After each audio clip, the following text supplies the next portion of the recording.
राधे राधे दोस्तों, भक्ति beat channel में आपका स्वागत है। चैत्र पूर्णिमा, जिसे हनुमान जयंती भी कहा जाता है, चैत्र मास की पूर्णिमा तिथि को मनाया जाता है। इस दिन विशेष रूप से भगवान विष्णु, श्री राम और हनुमान जी की पूजा होती है। इसे सत्य, सेवा और भक्ति के प्रतीक के रूप में मनाया जाता है। इस दिन व्रत करने से पापों से मुक्ति और पुण्य की प्राप्ति होती है। आइए बढ़ते हैं इस व्रत कथा की ओर। प्राचीन समय की बात है। एक नगर में एक अत्यंत गरीब ब्राह्मण परिवार रहता था।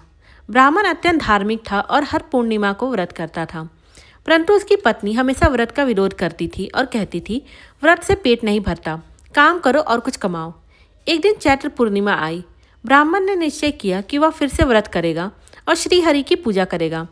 उसकी पत्नी ने इस बार भी विरोध किया, पर ब्राह्मण दृढ़ रहा। वह जंगल में गया और वहाँ शांत स्थान पर बैठकर उपवास किया और भगवान विष्णु का ध्यान करने लगा।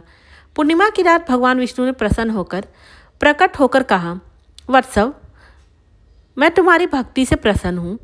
जो भी चैत्र पूर्णिमा को व्रत रखेगा और यह कथा सुनेगा, उसे सौभाग्य, स्वास्थ्य और समृद्धि प्राप्त होगी।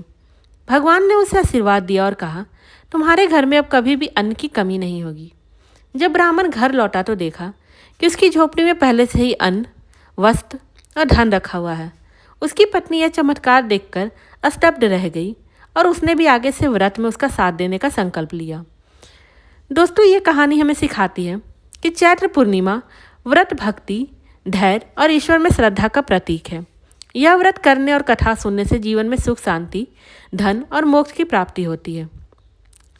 आइए दोस्तों, जानते हैं कि इस व्रत की विधि क्या है। सबसे पहले सूर्योदय से पूर्व उठकर स्नान करें और व्रत का संकल्प लें। व्रत रखने वाले दिन एक समय फलहार लें या निर्जल उपवास करें।